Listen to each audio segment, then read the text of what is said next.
ನಮಸ್ಕಾರ ವೀಕ್ಷಕರೇ, ವಿಜಯ ಕರ್ನಾಟಕ ಪಾಡ್ಕಾಸ್ಟ್ ನೀವು ನೋಡ್ತಾ ಇದ್ದೀರಾ. ಈ ಸುಂದರವಾದ ಜೀವನವನ್ನು ನಾವು ಮೊದಲು ಕ್ಯಾಪ್ಚರ್ ಮಾಡಿ ಆಸ್ವಾದಿಸೋದೇ ನಮ್ಮ ಕಣ್ಣಿನಿಂದ. ಆದರೆ ಆ ಕಣ್ಣೇ ಸಮಸ್ಯೆಯಿಂದ ಕೂಡ್ಬಿಟ್ರೆ ಎಷ್ಟು ಅಂಧಕಾರದ ಜೀವನ, ಘೋರವಾಗಿರುತ್ತೆ ಅಲ್ವಾ. ಈ ರೀತಿ ಸಮಸ್ಯೆ ಯಾರನ್ನು ಬಾಧಿಸಬಾರ್ದು ಅಂತ ಇವತ್ತು ನಾನು ನಿಮ್ಮನ್ನು JP ನಗರಲ್ಲಿರುವ ಶೇಖರ್ ಐ ಹಾಸ್ಪಿಟಲ್ಗೆ ಕರ್ಕೊಂಡು ಬಂದಿದ್ದೀನಿ. ಈ ಹಾಸ್ಪಿಟಲು ಮೆಡಿಕಲ್ ಆಗಿರ್ಬೋದು, ಸರ್ಜಿಕಲ್ ಆಗಿರ್ಬೋದು, ಕಾಸ್ಮೆಟಿಕ್ ಟ್ರೀಟ್ಮೆಂಟ್ಗಳಿಂದ ತನ್ನದೇ ಆದಂಥ ಛಾಪನ್ನು ಮೂಡಿಸ್ತಾ ಹಲವಾರು ಜನರ ಜೀವನದಲ್ಲಿ ಬೆಳಕನ್ನು ಚೆಲ್ಲುತ್ತಾ ತನ್ನದೇ ಆದಂತಹ ಒಂದು ಪ್ರಸಿದ್ಧಿಯನ್ನು ಪಡ್ಕೊಂಡಿದೆ. ಹಾಗೆ ಈ ಹಾಸ್ಪಿಟಲ್ನ ಮೆಡಿಕಲ್ ಡೈರೆಕ್ಟರ್ ಆದಂತಹ ಶ್ರೀಯುತ ಡಾಕ್ಟರ್ ರಾಜಶೇಖರ್ YL ಅವರನ್ನ ಮೀಟ್ ಮಾಡಬೇಕು. ತಮ್ಮ 30 ವರ್ಷದ ಅನುಭವದಲ್ಲಿ 30,000ಕ್ಕೂ ಹೆಚ್ಚಿನ ಐ ಸರ್ಜರೀಸ್ ಮಾಡಿದ್ದಾರೆ. ಅದರಲ್ಲೂ ಕಾಂಪ್ಲೆಕ್ಸ್ ಸರ್ಜರಿಗಳಾದಂತಹ ರೆಟಿನಲ್ ಡಿಟ್ಯಾಚ್ಮೆಂಟು, ವೆಕ್ಟ್ರೆಕ್ಟಮಿ, ಹೀಗೆ ಸಾಕಷ್ಟು ಸರ್ಜರಿ ಮಾಡಿ ಎಲ್ಲರಿಗೂ ಕೂಡ ಫೇವ್ರೇಟ್ ಡಾಕ್ಟರ್ ಅಂತ ಅನಿಸ್ಕೊಂಡಿದ್ದಾರೆ. ಅವ್ರನ್ನ ಇವತ್ತು ನಾವು ಮಾತಾಡ್ಸೋಣ. Hi doctor. ಹಲೋ, ನಮಸ್ಕಾರ. Good to see you doctor.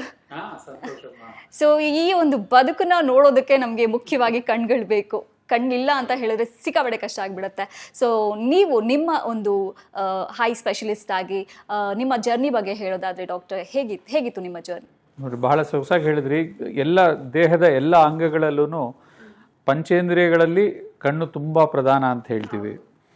ಆದರೆ ಅದು ತನ್ನಷ್ಟಕ್ಕೆ ತಾನು ಕೆಲಸ ಮಾಡ್ತಾ ಇದ್ದಾಗ ಅದರ ಇಂಪಾರ್ಟೆನ್ಸ್ ಗೊತ್ತೇ ಆಗಲ್ಲ. ಒಮ್ಮೆ ಕಣ್ಣು ಮುಚ್ಕೊಂಡು ಪ್ರಪಂಚ ಹೇಗಿರ್ಬೋದು, ಜೀವನ ಹೇಗಿರ್ಬೋದು ಅಂತ ಊಹಿಸ್ಲಿಕ್ಕೂ ಸಾಧ್ಯ ಇಲ್ಲ. ಯಾರಾದರೂ ಪ್ರಯತ್ನ ಮಾಡಿದ್ರೆ ತುರಂತ ಅವ್ರಿಗೆ ಗೊತ್ತಾಗತ್ತೆ ಅದು ಎಷ್ಟು ಇಂಪಾರ್ಟೆಂಟ್ ಇದೆ, ಅದಕ್ಕೆ ಹೇಗೆ ನಾವು ಜಾಗರೂಕರಾಗಬೇಕು ಅಂತ. ಈ ಒಂದು ಉದ್ದೇಶದಲ್ಲೇ MBBS ಆದ ನಂತರ ನಾನು ಯಾವ ಸ್ಪೆಷಾಲಿಟಿ ತೊಗೋಬೇಕು, ಸರ್ಜರಿಗೆ ಹೋಗ್ಬೇಕಾ, ಪ್ಲಾಸ್ಟಿಕ್ ಸರ್ಜರಿಗೆ ಹೋಗ್ಬೇಕಾ, ಮತ್ತೊಂದು ನೋಡಬೇಕಾದ್ರೆ ನಮ್ಮ ಒಂದು ಕಣ್ಣಿನ ಪ್ರೊಫೆಸರ್ ಅವರು ಕರೆದು ಹೇಳಿದ್ರು, ನಿನಗೆ ಒಳ್ಳೆಯ ಒಂದು ಫೈನ್ ಸ್ಕಿಲ್ಸ್ ಇದೆ, ಕಣ್ಣು ಸೂಕ್ಷ್ಮವಾಗಿರ್ತಕ್ಕಂಥದ್ದು, ಅದ್ರ ಬಗ್ಗೆ ಯಾಕೆ ಓದಬಾರ್ದು ಅಂಥೇಳಿ. ಸೊ ಆಮೇಲೆ ಹಾಗೆ ನೋಡಿದಾಗ ಯಾವುದು ಒಳ್ಳೆ ಇನ್ಸ್ಟಿಟ್ಯೂಷನ್ ಅದರ ಒಂದು ಅಧ್ಯಯನಕ್ಕೆ ನೋಡಿದಾಗ ಡೆಲ್ಲಿಲಿರ್ತಕ್ಕಂಥ All India Institute of Medical Sciences ಅಂತಿದೆ. ಅಲ್ಲಿ it's called as apex centre of ophthalmology in the country ಅಂತ. That's the most leading eye hospital in the country, All India Institute of Medical science.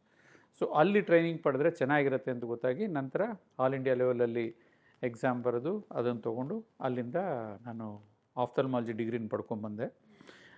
ಅದ್ರ ನಂತರ ಅಲ್ಲಿ ಗೊತ್ತಲ್ಲ, ಅಲ್ಲಿ ಹೋದ್ಮೇಲೆ ಫಾರಿನ್ಗೆ ಹೋಗೋದು, ಇದು ಅದು ಮತ್ತೊಂದು ಸಾಕಷ್ಟು ಅವಕಾಶಗಳು ಸಿಗತ್ತೆ. ಆದರೆ ನಾನು ಓದಬೇಕಾದ್ರೆ ರಾಮಕೃಷ್ಣ ಆಶ್ರಮದಲ್ಲಿ ನಮಗೆ ನಮ್ಮ ದೇಶಕ್ಕೆ ಸೇವೆ ಮಾಡಬೇಕು, ನಮ್ಮ ಊರಿಗೆ ಸೇವೆ ಮಾಡಬೇಕು ಅನ್ನೋದನ್ನು ನಮ್ಮ ಒಂದು ಚಿಕ್ಕ ವಯಸ್ಸಲ್ಲೇ ಹೇಳ್ಕೊಟ್ಬಿಟ್ಟಿದ್ರು ಅದನ್ನು. ಸೊ ಹಾಗಾಗಿ MD ಅಲ್ಲಿ ಡೆಲ್ಲಿಲಿ ಆದ ನಂತರ ಬೆಂಗಳೂರಿಗೆ ಬಂದು ಇಲ್ಲಿ ನಮ್ಮ ಪ್ರಾಕ್ಟೀಸ್ನ ಶುರು ಮಾಡಿದೆ. ಹೌದು, ನೀವು ಹೇಳಿದ್ರಿ 30 ವರ್ಷ. So this has been a very fulfilling journey. We could meet many people, treat many people, give eyesight to many people and ಆಪ್ಥಮಾಲಜಿನಲ್ಲಿ ಫಸ್ಟ್ ರ್ಯಾಂಕ್ ಕೂಡ ಸಿಗುತ್ತೆ. AIIMS ಅವ್ರು ನಿಮಗೆ ಕೊಡ್ತಾರೆ. That's a great achievement doctor. ಖುಷಿ ಆಗುತ್ತೆ ನಿಮ್ಮನ್ನು ನೋಡಿ. ಸಾಕಷ್ಟು ಕೇಸಸ್ನ ನೋಡಿದ್ದೀರಾ ನೀವು, ಎಷ್ಟು ಐ ಸಮಸ್ಯೆಗಳಿಂದ ಬರ್ತಾರೆ. ನಿಮ್ಮ ಒಂದು ಅನುಭವದಲ್ಲಿ ಒಂದು ಕೇಸ್ ಬಗ್ಗೆ ಮಾತಾಡೋದಾದರೆ ಯಾವ ರೀತಿ ಇತ್ತು, ಅದು ಹೇಗೆ? ತುಂಬ ಇರುತ್ತೆ. ಒಂದು ಪಟಾಕಿಯಲ್ಲಿ ಗಾಯ ಮಾಡಿಕೊಂಡು ಬಂದಿರತಕ್ಕಂಥ ಒಂದು ಸಂದರ್ಭ ಇತ್ತು. ಪಟಾಕಿ ಹಬ್ಬ ಎಲ್ಲರೂ ಸಂತೋಷವಾಗಿ ಮಾಡ್ತಿರ್ತಾರೆ, ಆದರೆ ನಮ್ಗೆ ಎಮರ್ಜೆನ್ಸಿ ಡ್ಯೂಟಿಲಿದ್ವಿ. ಅಂಥ ಟೈಮಲ್ಲಿ ಒಂದು ತಾಯಿ ತನ್ನ ಒಂದು 3 ವರ್ಷದ ಮಗುವನ್ನು ಕರ್ಕೊಂಬರುತ್ತೆ, ಕಣ್ಣಿಗೆ ಗಾಯ ಮಾಡಿಕೊಂಡಿದೆ ಅಂತ. ಕೆಲವು ನಿಮಿಷಗಳ ಮುಂಚೆ ಆ ಮಗು ಚೆನ್ನಾಗಿತ್ತು, ಹಬ್ಬದ ಒಂದು ಸಂಭ್ರಮದಲ್ಲಿತ್ತು, ಸಡಗರದಲ್ಲಿತ್ತು. ಅದೇ ಹಬ್ಬದ ಡ್ರೆಸ್ಸಲ್ಲೇ ಕರ್ಕೊಂಬಂದ್ರು ಅದನ್ನ. ಆದರೆ ಆ ಪರಿಸ್ಥಿತಿ ನೋಡಿದ್ರೆ ತುಂಬಾ ಕಣ್ಣು ಡ್ಯಾಮೇಜ್ ಆಗಿತ್ತು. ನಂತರ ಆ ಸರ್ಜರಿ ಒಂದು ಆಲ್ಮೋಸ್ಟ್ 3 ಅವರ್ಸ್ ಸರ್ಜರಿ ಆಯಿತು. ಎಲ್ಲನೂ ಬಿಡಿಸಿ ಮತ್ತು ಹೊಲಿಗೆ ಹಾಕಿ ಅದನ್ನೆಲ್ಲ ಒಳಗಡೆ ಎಲ್ಲ ಸರಿಪಡಿಸ್ಲಿಕ್ಕೆ. ನಂತರ ಆ ಮಗುವಿನ ಒಂದು ಕಣ್ಣಿನ ದೃಷ್ಟಿ ವಾಪಸ್ ಬಂದಾಗ ಅದೊಂದು ಸಂತೋಷದ ಒಂದು ಸಮಯವಾಗಿತ್ತದು. ಅಂದರೆ ನಾವು ಹಬ್ಬ ಬಿಟ್ಟು ಅಲ್ಲಿ ಡ್ಯೂಟಿ ಮಾಡಿದ್ದಕ್ಕೂ ಆ ಥರ ಒಬ್ರಿಗೆ ಸಹಾಯ ಮಾಡೋಕ್ಕೆ ಒಂದು ಅವಕಾಶ ಸಿಗ್ತಲ್ಲ ಅನ್ನೋದೊಂದು ಇದು. ಮಗುವಿನ ನೋಡಿ ಬೇಜಾರಾಯಿತು, ಬಟ್ ಅದು ಆಗೋಗಿದೆ. ಸೊ ನಂತರ ನಾವು ಏನು ಮಾಡಬಲ್ವಿ ಅನ್ನೋದು ಮಾತ್ರ ನಮಗೆ ಇದಾಗತ್ತೆ. ಅದೇ ಥರ ತುಂಬಾ ಚಿಕ್ಕ ಮಕ್ಕಳನ್ನ ಅವ್ರಿಗೆ ತೊಂದರೆ ಇದ್ದಾಗ ಕರ್ಕೊಂಬರ್ತಾರೆ. ಕಣ್ಣಿನ ಪೊರೆ ಸರ್ಜರಿ ಇದೊಂದು ಮಾಡಿದ್ವಿ ಒಂದು ಚಿಕ್ಕ ಮಗುಗೆ. ಆ ಮಗುವಿಗೆ ಒಂದು ಸಾಫ್ಟ್ವೇರ್ ಕಂಪನಿಲಿ ದೊಡ್ಡ ಕೆಲಸದಲ್ಲಿದೆ ಅದು. ಅವ್ರ ಮಕ್ಕಳನ್ನ ಕರ್ಕೊಂಬರ್ತಾರೆ ಈಗ. ಅಂದರೆ ಈ 30 ವರ್ಷದ ಜರ್ನಿ ಹೇಗಿರುತ್ತೆ ಅಂತ ನಾವು ಯಾರಿಗೆ ಟ್ರೀಟ್ ಮಾಡಿದ್ವೋ ಈಗ ಅವ್ರ ಮಕ್ಕಳನ್ನ ಕರ್ಕೊಂಬರ್ತಾರೆ. ಸೊ ಯಾರು ತಂದೆ ತಾಯಿಗೆ ಆಪ್ರೇಟ್ ಮಾಡಿದ್ವೋ ಅವ್ರ ಮಕ್ಕಳು ಬರ್ತಾರೆ. ಸೊ ಆ ಒಂದು different journey. It's a continued relationship with patients and their families over generations, almost third generation ಪೇಷಂಟ್ಸ್ನ ಟ್ರೀಟ್ ಮಾಡ್ತಾ ಇದ್ದೀವಿ ಈಗ. ಡಾಕ್ಟರ್, ಒಂದು ಸ್ಮಾಲ್ ನೆಗ್ಲಿಜೆನ್ಸು ನಮ್ಮ ಬದುಕನ್ನೇ ಬದಲಾಯಿಸ್ಬಿಡ್ಬೋದು. ನೀವು ಹೇಳ್ದಂಗೆ ಆ ಮಗುವಿನ ಪಟಾಕಿ ಒಂದು ಅವಘಡ ಆಗಿರ್ಬೋದು, ಒಂದು ಕ್ಷಣ ಚೆನ್ನಾಗಿದ್ದು ಕಣ್ಣು ಮೂಮೆಂಟಲ್ಲಿ ಹಾಳಾಗೋಯ್ತು. ಸೊ ಈ ಥರ ತುಂಬ ಜನ ನೆಗ್ಲೆಕ್ಟ್ ಮಾಡೋರಿದ್ದಾರೆ. ಸೊ ಇಂಥವ್ರಿಗೆ ಕಣ್ಣಿನ ಇಂಪಾರ್ಟೆನ್ಸ್ ಬಗ್ಗೆ ಮಾತಾಡೋದಾದ್ರೆ ಏನು ಹೇಳ್ತೀರಾ ಡಾಕ್ಟರ್? ಬಹಳ ಸೊಗಸಾಗಿ ಹೇಳಿದ್ರಿ. ಇತ್ತೀಚಿನ ದಿನಗಳಂತೂ ಅದು ಬಹಳ ಮುಖ್ಯ. ಅದು ನಾವು ಆರೋಗ್ಯದ ಬಗ್ಗೆ ಜನ ಹೆಚ್ಚು ಅರಿವು ಬರ್ತಾ ಇದೆ, ಮೀಡಿಯಾ ಎಲ್ಲ ತಿಳಿಸ್ತಾ ಇದೆ, ಆದರೆ ಜನಗಳ ಹತ್ರ ಸಮಯ ಇಲ್ಲ ತಮ್ಮ ಆರೋಗ್ಯದ ಬಗ್ಗೆ ನೋಡ್ಕೊಳ್ಳಿಕ್ಕಾಗಲಿ ಆ ಒಂದು ಇದು. ಸೊ ಕಣ್ಣಿಗಂತೂ ಬಹಳ ಮುಖ್ಯ ನೋಡ್ಕೊಳ್ಳೋದು. ಯಾಕೆಂದರೆ ಕಣ್ಣಿನ ಸಾಕಷ್ಟು ತೊಂದರೆಗಳು ಪ್ರಿವೆಂಟಬಲ್ ಅಥವಾ ಮೊದಲೇ ತಿಳ್ಕೊಂಡ್ರೆ ಅದಕ್ಕೆ ಚಿಕಿತ್ಸೆ ಪಡ್ಕೊಂಡು ವಾಸಿ ಆಗೋದು ಮತ್ತು ಹೆಚ್ಚಿನ ಗುಣ ಪಡ್ಕೊಳ್ಳಿಕ್ಕೆ ಅನುಕೂಲ ಇರುತ್ತೆ. ಚಿಕ್ಕ ಮಕ್ಕಳಲ್ಲಿ ದೃಷ್ಟಿದೋಷಗಳು ಅಂತ ಹೇಳ್ತೀವಿ, ಆ ಥರದ ತೊಂದರೆಗಳು ಬಹಳ ಕಾಮನ್ ಇರುತ್ತೆ.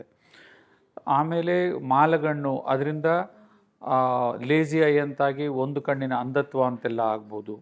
ಸೊ ಹಾಗಾಗಿ ಪ್ರಿವೆಂಟಿವ್ ಐ ಕೇರ್ ಅಂತ ಅಂದರೆ ಕಾಯಿಲೆ ಬಂದು ಏನೋ ತೊಂದರೆ ಇದೆ ಅಂತ ವೈದ್ಯರ ಹತ್ರ ಹೋಗೋದು ಒಂದಾದರೆ, ಹೌದು ನನ್ನ ಕಣ್ಣಿನ ಆರೋಗ್ಯವನ್ನು ನಾನು ಇವತ್ತು ಹೋಗಿ ಡಾಕ್ಟರ್ ಹತ್ರ ಮೀಟ್ ಮಾಡಿ ಪರೀಕ್ಷೆ ಮಾಡಿಸ್ಕೊಂಡು ಬರ್ತೀನಿ, ನನಗೇನೂ ತೊಂದರೆ ಇಲ್ಲ ಆದರೂ ಒಂದ್ಸಲಿ ಚೆಕ್ ಮಾಡಿಸ್ಕೊಳ್ತೀನಿ, ಈ ಒಂದು ಜನರಲ್ಲಿ ಮನಸ್ಸು ಬರಬೇಕು ಮತ್ತು ಅದರ ಕಡೆ ಗಮನನೂ ಕೊಡಬೇಕು. ಸೊ ಪ್ರಿವೆಂಟಿವ್ ಐ ಕೇರ್ ಅಂತ ಹೇಳ್ತೀವಿ, ಅದು ಬಹಳ ಮುಖ್ಯ ಆಗತ್ತೆ. ಸೊ ಆ ಒಂದು ಶಿಸ್ತು ಬರಬೇಕು ಜನಗಳಲ್ಲಿ. ಸೊ ಇದು ಪ್ರಿವೆಂಟಿವ್ ಹೇಗೆ ಅಂದರೆ, ಚಿಕ್ಕ ಮಕ್ಕಳಲ್ಲಿ ಶಾಲೆಗೆ ಕಳಿಸುವ ಮುಂಚೆ ಒಮ್ಮೆ ಪರೀಕ್ಷೆ ಮಾಡಿಸ್ಲೇಬೇಕಾಗತ್ತೆ. ನಂತರ ತಂದೆ ತಾಯಿ ಏನಾದರೂ ಕನ್ನಡಕ ಹಾಕ್ಕೊಳ್ತಾ ಇದ್ದರೆ ಆ ಮಗುವಿಗೆ ಚಿಕ್ಕ ವಯಸ್ಸಿಂದಲೇ ಪರೀಕ್ಷೆ ಮಾಡಿಸ್ಬೇಕು, ಯಾಕೆಂದರೆ ಅದು ಹೆರಿಡಿಟಿಯಿಂದ ಬರ್ಬೋದು. ನಂತರ 40 ವರ್ಷದವರು ಪ್ರತಿಯೊಬ್ಬರೂ ಕಣ್ಣಿನ ಪರೀಕ್ಷೆಯನ್ನು ಮಾಡ್ಕೋಬೇಕು, ಯಾಕೆಂದರೆ ಕಣ್ಣಿನ ಒಳಗಡೆ ತೊಂದರೆ ಬರ್ಬೋದು ಮತ್ತು ಚತ್ವಾರಿ ಅಥವಾ ಚಾಲೀಸ ಅಂತ ಆ ಥರನೂ ಬರ್ತದೆ. 60 ನಂತರ ಪ್ರತಿ ವರ್ಷಕ್ಕೊಮ್ಮೆ ಕಣ್ಣಿನ ಪರೀಕ್ಷೆಯನ್ನು ಮಾಡಿಸ್ಕೋಬೇಕು.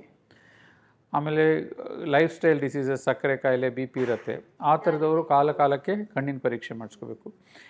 ಇದೆಲ್ಲ ಹೇಳ್ತೀವಿ, ಎಲ್ರಿಗೂ ಗೊತ್ತಿರುತ್ತೆ. ಎಷ್ಟೋ ಸಲ ನಾವು ಹೇಳಿರ್ತೀವಿ ನೀವು 6 ತಿಂಗಳು ಬಿಟ್ಕೊಂಡು ಕಣ್ಣಿನ ಪರೀಕ್ಷೆ ಮಾಡಿಸ್ಕೊಳ್ಳಿ ಅಂತ. ಬರ್ತಾರೆ, ಹೌದು ರೆಗ್ಯುಲರ್ ಚೆಕಪ್ಗೆ ಬಂದಿದ್ದು ನೀವೇ ಹೇಳಿದ್ರಿ ಅಂತ. ಡೇಟ್ಸ್ ನೋಡಿದ್ರೆ 2 ವರ್ಷ ಆಗೋಗಿರುತ್ತೆ ಅಥವಾ 3 ವರ್ಷ ಆಗೋಗಿರುತ್ತೆ. ಅದನ್ನು ನೆಗ್ಲಿಜೆನ್ಸ್ ಅಂತಂದರೆ ಬೇಜಾರಾಗತ್ತೆ ಅವ್ರಿಗೆ. ಸಮಯ ಆ ಥರ ಓಡತ್ತೆ, ಅವ್ರಿಗೆ ಯಾವುದ್ರ ಸೊ ಅದಕ್ಕೆ ಎಲ್ಲಾದರೂ ಕ್ಯಾಲೆಂಡರಲ್ಲಿ ಗುರ್ತು ಹಾಕ್ಕೋಬೇಕು ಅಥವಾ ಏನಾದರೂ ರಿಮೈಂಡರ್ಸ್ ಇಟ್ಕೋಬೇಕು, ಸಮಯ ಓಡ್ತಾ ಇರುತ್ತೆ. ಸೊ ಹಾಗಾಗಿ ಖಂಡಿತ ಫ್ರೀಕ್ವೆಂಟ್ ಆಗಿ ಚೆಕಪ್ ಮಾಡಿಸ್ಕೋಬೇಕು. ಫೈನ್ ಡಾಕ್ಟರ್, ಈಗ ನೀವು ನೋಡಿರ್ತೀರಾ ಈಗಿನ ಜನ್ರೇಷನ್ನ ಹಿಡಿದಿಡೋಕ್ಕಾಗೋದಿಲ್ಲ, ಇನ್ಕ್ಲೂಡಿಂಗ್ ಮೀ.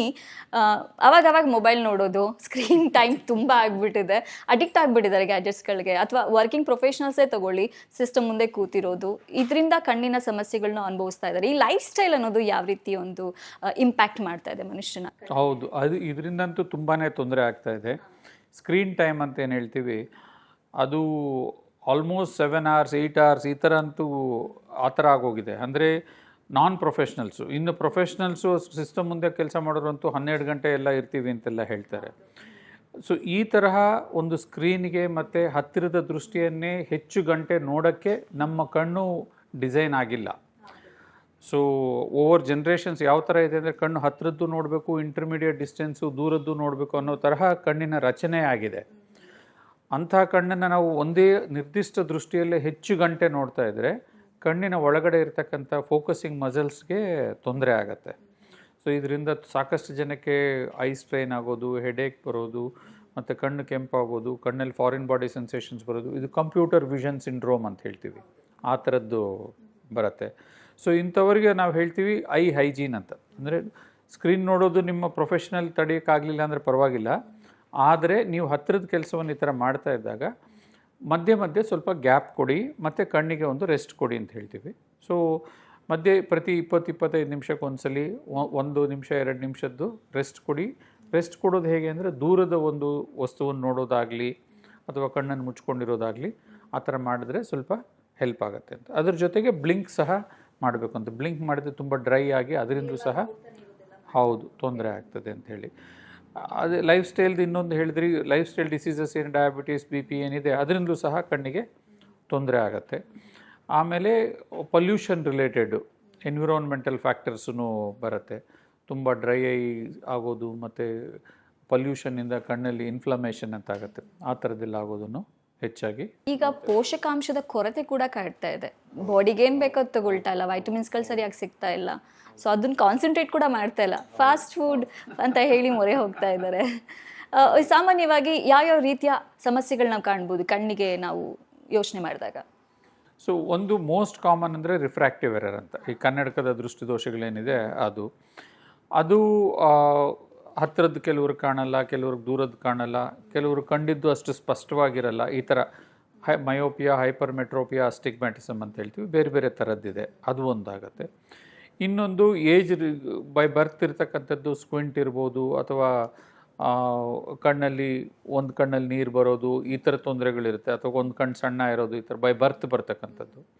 ಆಮೇಲೆ ಏಜ್ ರಿಲೇಟೆಡ್ ಬರೋವಂಥದ್ದು ಕಣ್ಣಿನ ಪೊರೆ, ಮತ್ತು ಇನ್ನೊಂದು ಗ್ಲಕೋಮಾ ಅಂತಿದೆ ಅದು. ಆಮೇಲೆ ಇನ್ನು ಹೆಚ್ಚು ಏಜ್ ಆಗಿದೆ ಅಂದರೆ ಕಣ್ಣಿನ ಒಳಗಡೆ ಇರ್ತಕ್ಕಂಥ ನರಕ್ಕೆ ಮ್ಯಾಕ್ಯುಲರ್ ಡಿಜನ್ರೇಷನ್ ಅಂತ ಹೇಳ್ತೀವಿ, ಆ ಥರದ್ದಾಗೋದು, ಅದನ್ನು ಹೆಚ್ಚಾಗಿ ಈ ನಡುವೆ ನೋಡ್ತಾ ಇದ್ದೀವಿ. ಈ ಥರ ಒಂದೊಂದು ಏಜಿಗೆ ಸಂಬಂಧಪಟ್ಟಂಗೆ ಸಮಸ್ಯೆಗಳು ಕಾಣಿಸ್ಕೊಳ್ತಾ ಇರುತ್ತೆ. ಮೋಸ್ಟ್ ಡೇಂಜರಸ್ ಒನ್ಸ್ ಅಂದರೆ ಯಾವುದು ಸಿಮ್ಟಮ್ಸ್ ಇಲ್ಲದೆ ಕಣ್ಣು ಒಳಗಡೆನೆ ಬೆಳೀತಾ ಇರುತ್ತಲ್ಲ, ಆ ಥರದ್ದು. ಅದರಲ್ಲಿ ಗ್ಲಕೋಮಾ ಮತ್ತು ಡಯಾಬಿಟಿಕ್ ರೆಟಿನೋಪತಿ ಅಂತ ಹೇಳ್ತೀವಿ. ಇದರಿಂದ ತುಂಬ ಜನ ಕಣ್ಣನ್ನು ಕಳ್ಕೊಂಡಿರೋದನ್ನು ನಾವು ನೋಡ್ತೀವಿ. ಹೋಗುತ್ತೆ, ಶುರುವಿನಲ್ಲಿ ಗೊತ್ತಾಗಲ್ಲ ಅವ್ರಿಗೆ, ಶುರುವಿನಲ್ಲಿ ಕಣ್ಣಲ್ಲಿ ಯಾವುದೇ ಥರದ ಸೂಚನೆ ಕಾಣಲ್ಲ. ಸೊ ಅಂಥವ್ರಿಗೆ ನಾವು ಹೇಳೋದು ಪ್ರಿವೆಂಟಿವ್ ಐ ಕೇರ್ ಇರುತ್ತೆ. ಅವರು ರೆಗ್ಯುಲರ್ ಚೆಕಪ್ಗೆ ಬಂದಿದ್ದರೆ ಅವಾಗ ಅದನ್ನು ಕಂಡು ಹಿಡಿದು ಅದನ್ನಲ್ಲೇ ಟ್ರೀಟ್ ಮಾಡ್ಬೋದು, ಆ ಥರ. These are all the common once. ನಿಮ್ಮ ಜರ್ನಿನ ತೆಗೆದುಕೊಂಡ್ರೆ ಆವಾಗ ಸಿಗ್ತಿದ್ದಂತಹ ಟ್ರೀಟ್ಮೆಂಟು ಇವಾಗ ಟೆಕ್ನಾಲಜಿ ಎಷ್ಟು ಅಪ್ಡೇಟ್ ಆಗಿದೆ, ಏನು ಇದನ್ನ ವ್ಯತ್ಯಾಸವಾಗಿ ನೀವು ಹೇಳ್ತೀರಾ? ತುಂಬಾ ಚೇಂಜ್ ಆಗಿದೆ. ಸೊ ನಾವು ಸೇರ್ಕೊಂಡಾಗ ಹೇಳ್ತಾ ಇದ್ರು ಒಳ್ಳೊಳ್ಳೆ ಟೆಕ್ನಾಲಜಿ ಇದೆ, ಮುಂಚೆ ಇದೆಲ್ಲ ಇರಲಿಲ್ಲ ಅಂತ ನಾವು ಸೇರ್ಕೊಂಡಾಗ ಅದನ್ನು ಹೇಳ್ತಾ ಇದ್ರು. ಬಟ್ ಈಗ ನಾವು 30-35 ವರ್ಷದ ನಂತರ ಅದನ್ನು ಹಿಂದೆ ಹೇಗಿತ್ತು ಅಂತ ನೋಡಿದ್ರೆ, ಆವಾಗ ಏನೇನು ಯೂಸ್ ಮಾಡ್ತಾ ಇದೀವೋ ಅದರಲ್ಲಿ ನಾವು 10% ಈಗ ಯೂಸ್ ಮಾಡ್ತಾ ಇಲ್ಲ. ಅಷ್ಟರ ಮಟ್ಟಿಗೆ ಬೆಳವಣಿಗೆ ಆಗಿದೆ. ಈ ಬೆಳವಣಿಗೆಗಳನ್ನ ಬೇರೆ ಬೇರೆ ಥರ ಹೇಳ್ಬೋದು. ಒಂದು ಡಯಾಗ್ನಾಸ್ಟಿಕ್ ಎಕ್ವಿಪ್ಮೆಂಟ್ಸ್ ಅಂತ ಹೇಳ್ತೀವಿ, ನಾವು ಪರೀಕ್ಷೆ ಮಾಡಬೇಕಾದ್ರೆ ಸ್ಲಿಟ್ ಲ್ಯಾಂಪ್ಸ್ ಅಂತ ಯೂಸ್ ಮಾಡ್ತೀವಿ, ಕೆಲವು ಲೆನ್ಸಸ್ ಯೂಸ್ ಮಾಡ್ತೀವಿ, ಇಂಡೈರೆಕ್ಟ್ ಆಫ್ಥಲ್ಮೋಸ್ಕೋಪಿ ಅಂತ. ಅದರಲ್ಲೆಲ್ಲ high resolution once and better equipments are available. ಆಮೇಲೆ ಕಣ್ಣಿನ ತೊಂದರೆಗಳನ್ನು ಕಂಡುಹಿಡಿಯಲಿಕ್ಕೆ ಕೆಲವು ತುಂಬ ಮಿಷನರೀಸ್ ಬಂದಿದೆ. ಸ್ಪೆಕ್ಯುಲರ್ ಮೈಕ್ರೋಸ್ಕೋಪಿ, ಟೋಪೋಗ್ರಫಿ ಅಂತ ಹೇಳ್ತೀವಿ, OCT ಅಂತ, ಆಕ್ಯುಲರ್ ಕೊಹರೆನ್ಸ್ ಟೊಮೊಗ್ರಫಿ ಅಂತ. ಆಮೇಲೆ ಲೇಸರ್ಸು ಇವು ಬಂದಿದೆ, ಟ್ರೀಟ್ಮೆಂಟಿಗೆ ಹೆಲ್ಪ್ ಆಗುವಂಥದ್ದು.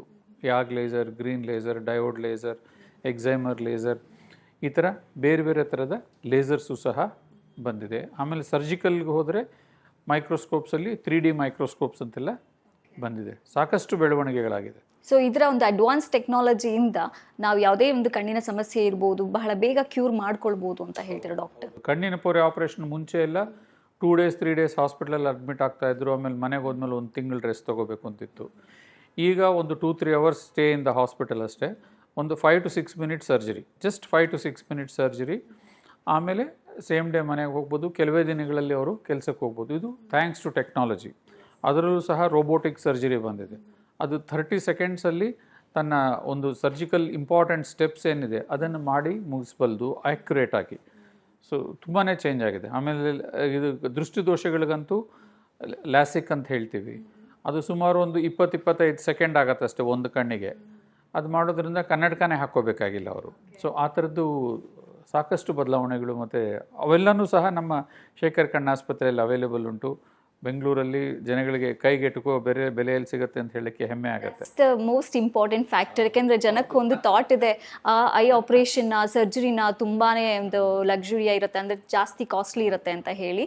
But Shekhar hospital in that way ತುಂಬ ಸೋಷಿಯಲ್ ವರ್ಕ್ ಮಾಡ್ತಾ ಇದೆ ಅಂತ ಹೇಳ್ಬೋದು. ಜನಕ್ಕೆ ರೀಚ್ ಆಗೋ ಥರ ಎಲ್ಲ ಟ್ರೀಟ್ಮೆಂಟ್ ಕೊಡ್ತಾ ಇದೆ ಅಂತ ಹೇಳಿ. ಮೋಸ್ಟ್ ಕಾಂಪಿಟೇಟಿವ್ ಪ್ರೈಸಿಂಗ್ ಇಟ್ಟಿದ್ದೀವಿ, ಮತ್ತು ಹೈ ಕ್ವಾಲಿಟಿಲಿ ನೋಡ್ತಾ ಇದ್ದೀವಿ. ನಮ್ಮ ಕ್ವಾಲಿಟಿ ನೋಡಿ central level quality council of India ಅಂತಿದೆ, ಅವರು NABH ಸರ್ಟಿಫಿಕೇಷನ್ ಅಂತ ಸಹ ಕೊಟ್ಟಿದ್ದಾರೆ. ಸಾಕಷ್ಟು ಫಾರಿನ್ ಪೇಷಂಟ್ಸು ಬರ್ತಿರ್ತಾರೆ. ಸೊ ರೇಟಿಂಗ್ಸೂ ಅಷ್ಟೇ, ಗೂಗಲ್ ರೇಟಿಂಗ್ಸಲ್ಲಿ ಆಲ್ಮೋಸ್ಟ್ 4.9 ಇದೆ. So it's all because we have dedicated staff and excellent doctors and patient centric approach ಅಂತ ಏನು ಹೇಳ್ತೀವಿ, ಅದನ್ನು ಮಾಡೋದ್ರಿಂದ ಅದೆಲ್ಲ ಹೆಲ್ಪ್ ಆಗ್ತಾ ಇದೆ. ಬೆಸ್ಟ್ ಪಾರ್ಟ್ ನಂಗೆ ತುಂಬ ಇಷ್ಟ ಆಗಿದೆ ಡಾಕ್ಟ್ರ್, ಇಲ್ಲಿ ನಿಮ್ಮ ಸ್ಟಾಫ್ ಮೆಂಬರ್ಸು ಅಷ್ಟೇ ತುಂಬಾ ಫ್ರೆಂಡ್ಲಿ ಆಗಿದ್ದಾರೆ, ಜೋವಿಯಲ್ ಆಗಿ ಮಾತಾಡಿಸ್ತಾರೆ. ಯಾಕೆಂದರೆ ಪೇಷಂಟ್ಗೆ ಆ ಒಂದು ಕಾನ್ಫಿಡೆನ್ಸ್ ತುಂಬಬೇಕು before going to any treatment. ಆ ಕೌನ್ಸಿಲರ್ ಸೆಕ್ಷನ್ ಕೂಡ ಏನು ಪ್ರಾಬ್ಲಮ್ ಇದೆ ಸಮಸ್ಯೆನ ಅದು ಆಲಿಸುವಂಥ ವಿಧಾನ ಇದೆಯಲ್ಲ ತುಂಬ ಖುಷಿ ಆಗುತ್ತೆ. ಸೊ ನೀವು ಒಂದು ಎಕ್ಸ್ಪರ್ಟೈಸ್ ಆಗಿ ಮುಂಬರುವಂತಹ ವೈದ್ಯರಿಗೆ ಏನಾದರೂ ಒಂದು ಸಲಹೆ ನೀಡೋದಾದರೆ ಏನು ಕೊಡ್ತೀರಾ? ನೋಡಿ, ಎಸ್ಪೆಷಲಿ ನಾನು ಕಣ್ಣಿನ ವೈದ್ಯರಿಗೆ ಹೇಳಲಿಕ್ಕೆ ಇಷ್ಟಪಡ್ತೀನಿ. ಕಣ್ಣಿನ ಸಮಸ್ಯೆಯಿಂದ ಯಾವುದೇ ಪೇಷಂಟ್ ಬಂದರೂ ಸಹ ಸಮಸ್ಯೆ ಚಿಕ್ಕದಿರ್ಬೋದು ದೊಡ್ಡದಿರ್ಬೋದು, ಅವರಿಗೆ ಮನಸ್ಸಿನಲ್ಲಿ ಆತಂಕ ಹೆಚ್ಚಿರುತ್ತೆ. ಹಾಗಾಗಿ ನಾವು ಅವ್ರನ್ನ ಚಿಕಿತ್ಸೆ ಕೊಡಬೇಕಾದಲ್ಲಿ ಬರೀ ಕಣ್ಣಿನ ಚಿಕಿತ್ಸೆ ಅಲ್ಲ, as an individual we have to treat them, understand their anxiety and then treat ಅಂತ. ಅದಕ್ಕೆ ನಮ್ಮಲ್ಲಿ ನಾವು ಒಂದು ಧೋರಣೆ ಇಟ್ಕೊಂಡಿದ್ದೀವಿ, ಎಕ್ಸ್ಪರ್ಟೀಸ್, ಎಂಪತಿ ಆ್ಯಂಡ್ ಎಥಿಕ್ಸ್ ಅಂತ. ಸೊ ನಾವೇನು ಮಾಡ್ತೀವೋ ಅದರಲ್ಲಿ ಎಕ್ಸ್ಪರ್ಟೀಸ್ ಇರಬೇಕು, ಜೊತೆಗೆ ಅನುಕಂಪ ಅಥವಾ ಎಂಪತಿ ಅನ್ನೋದೇನಿದೆ ಪೇಷಂಟ್ ಸೆಂಟ್ರಿಸಿಟಿಲಿ ಅದಿರಬೇಕು. ಆಮೇಲೆ ನಾವು ಮಾಡೋ ಕೆಲಸ ನ್ಯಾಯವಾಗಿರಬೇಕು ಮತ್ತು ಎಥಿಕಲ್ ಆಗಿರಬೇಕು ಅಂತ. ಇದು ಮಾಡೋದ್ರಿಂದ ನಾವು ಮಾಡುವ ಕೆಲಸದಿಂದ ಜನಗಳಿಗೆ ಒಂದು ಸೇವೆ ಥರನೂ ಆಗುತ್ತೆ, ನಮಗೂ ಸಹ ಲಾಂಗ್ ಟರ್ಮಲ್ಲಿ ಸ್ಯಾಟಿಸ್ಫ್ಯಾಕ್ಷನ್ ಸಿಗುತ್ತೆ ಅಂತ. ಸಾಕಷ್ಟು ವೈದ್ಯರು ಈ ಒಂದು ಫಿಲಾಸಫಿನ ಮೆಚ್ತಾರೆ. ಸಾಕಷ್ಟು ಜನ ನಮ್ಮಲ್ಲಿ ಬಂದು ಟ್ರೈನಿಂಗು ಸಹ ತೊಗೊಂಡು ಹೋಗ್ತಾರೆ. That's nice things to hear. ತುಂಬ ಖುಷಿ ಆಯಿತು ಡಾಕ್ಟರ್ ನಿಮ್ಮ ಹತ್ರ ಮಾತಾಡಿ. Thank you so much. Thank you. So ಸಾಕಷ್ಟು ಇನ್ಫಾರ್ಮೇಷನ್ ತಿಳ್ಕೊಂಡಿದ್ದೀರಾ. ನೀವು ಯಾವುದೇ ಒಂದು ರೀತಿಯ ಕಣ್ಣಿನ ಸಮಸ್ಯೆ ಇರ್ಬೋದು, ನೀವು ಶೇಖರ್ ಹಾಸ್ಪಿಟಲ್ನ ಕಾಂಟ್ಯಾಕ್ಟ್ ಮಾಡಿ, ಖಂಡಿತ ನಿಮ್ಮ ಕಣ್ಣುಗಳ ಆರೋಗ್ಯ ಇಂಪಾರ್ಟೆನ್ಸ್ ಅಂತ ಹೇಳಿದ್ದಾರೆ. ಸೊ ಅದನ್ನು ಕಾಪಾಡ್ಕೊಳ್ಳಿ ಅಂತ ಹೇಳ್ತಾ ಇದು ಇವತ್ತಿನ ವಿಜಯ ಕರ್ನಾಟಕ ಪಾಡ್ಕಾಸ್ಟ್. ಮತ್ತೆ ಸಿಗೋಣ. ನೋಡ್ತಾ ಇರಿ, ಕೇಳ್ತಾ ಇರಿ ವಿಜಯ ಕರ್ನಾಟಕ ಪಾಡ್ಕಾಸ್ಟ್.